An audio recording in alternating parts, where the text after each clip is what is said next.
For an update on what's happening in Ukraine, our correspondent Christina Thompson is here. Christina. Thanks, Bob. Well, a Ukrainian official says a draft agreement was handed over to Russia for consideration. Russia can now study the proposal and can suggest counter proposals to hopefully end this war. Ukraine suggested that both countries would hold talks over a 15-year period on the future of Crimean Peninsula, which was seized by the Russians back in 2014, with both countries agreeing not to use their armed forces to resolve the issue in the meantime. Zelensky also said he was open to compromise over the contested eastern region of Donbas, comments that might lend momentum to negotiations. Now, meanwhile, Kremlin spokesperson Dmitry Peskov is saying talks between Russia and the U.S. still might be necessary. That's following Biden's recent comments regarding Putin staying in power or not staying in power. Heather? All right. Thank you very much, Christina. Well, President Biden making some questionable remarks during his trip to Poland, saying that Putin cannot remain in power, and then following up his comments with this. I'm not walking anything back. The fact of the matter is I was expressing the moral outrage I felt. People like this shouldn't be ruling countries, but they do. The fact they do, but doesn't mean I can't express my outrage about it. Well, he's not just anybody. Our next guest responding to the comments, tweeting this: Biden's call for regime change in Russia is a game changer. The White House tried to walk it back, but Moscow won't read it that way. Instead, it'll unify Russians behind Putin. He now has zero incentive to stop the war or negotiate with Ukraine, and every reason to escalate. Has World War III now begun? Joining us now, former Trump Deputy National Secretary Advisor and board member for the American Conservative Union, KT McFarland. KT, always a pleasure to have you. Explain more what your thoughts are in this, if you would, please. Okay, in the last couple of days, the Ukrainians and the Russians were getting closer and closer to some kind of an agreement. You know, the president of Ukraine said, well, NATO membership is off the table. That was one of Putin's original demands. The Russians now, in the last 24 hours, have withdrawn their forces around Ukraine, and the Russian generals are saying, well, we're going to consolidate. We're going to consolidate our position in eastern Ukraine and Donbas. And those provinces in eastern Ukraine, the Ukrainians don't control anyway. They've been under ethnic Russian control. So if the Ukrainians are willing to cede those eastern provinces to Russian control, actual Russian control, maybe that's enough for Putin. And so I think that both countries were kind of edging and nudging to a compromise solution. Neither side gets all that it wants, but each side would get enough to live with. And then in the middle of this, Joe Biden jumps in. And so what does he say? What's he said in the last week? He's called Vladimir Putin a butcher, a war criminal.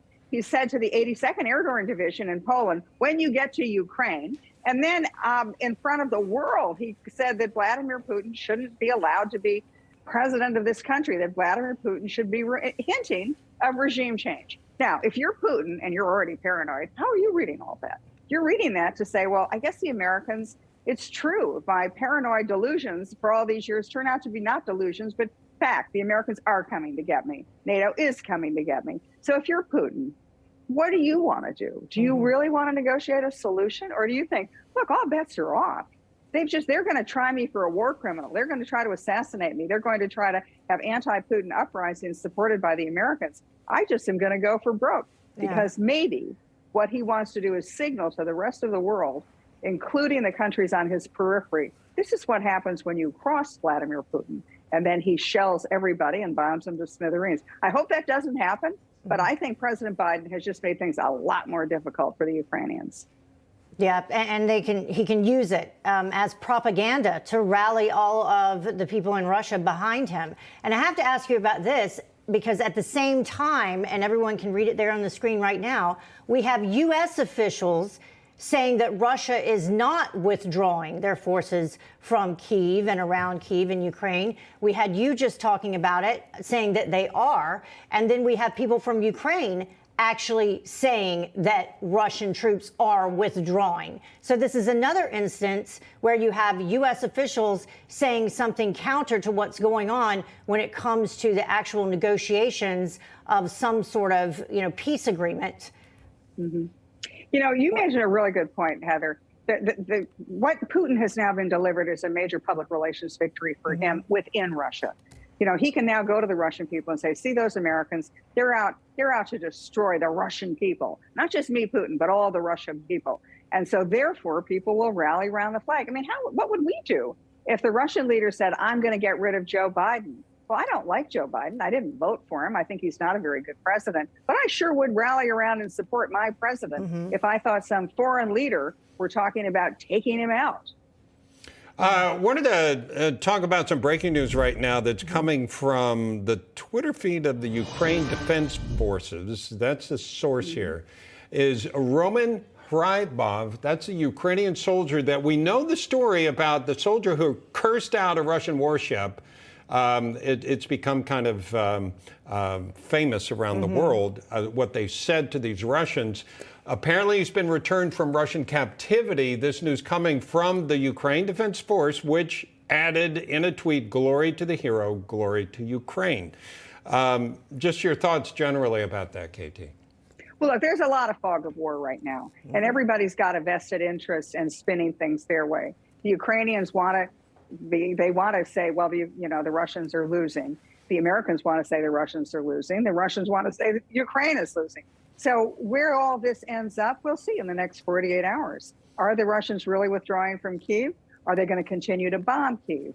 But really, what I think is possible is that if there is a negotiated solution, here's what happens afterward. The Russians will be back. Don't confuse yourself. But what happens in the 4-year period where there's no fighting? Ukraine will rebuild. The West will rush in to support Ukraine, have economic relations with Ukraine. Ukraine has an opportunity to really get much closer to all the European countries and the West and the U.S. The Russians, meanwhile, international corporations are pulling out of Russia. Nobody's going to invest in Russia.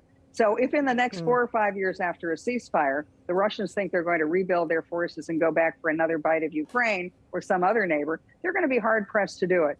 It's a rule of thumb in the last 50 years. Oil prices are high. Russia rebuilds its military, has proxy wars, invades neighbors. When oil prices are low, the Russians hunker down. If we have low oil prices, we're going to be in a terrific position vis-a-vis the Russians. And isn't that kind of what Putin messed up on? Assuming that's the way this ends, is that he's got this 1990 mentality. He doesn't like the Cold War came to an end. He wants to put the Soviet Union back together. But even countries like China are trying to expand technologically. Right. And China's going to take full advantage of this situation. You know, China initially was all in for Russia. And then things weren't going very well for Russia. So then the Chinese started sitting on the fence. But at the same time, the Chinese are very quick to make deals with the Russians about buying Russian energy. You know, Steve Moore was on before me, and he and I and Newt Gingrich have joined a group to say U.S. energy now, that if the United States not only gets energy independence by taking the shackles off of our domestic energy industry, but energy dominance, where we become the world's major supplier of energy. What will happen to the price of energy? It'll go down. Yeah, our companies make a profit at $50, $60 a barrel, not the Russians. That's a blessing. Much higher. That's a blessing we have. We can provide food and energy for our own people. Not everybody can. KT McFarland, thank you so much. Thanks, both of you.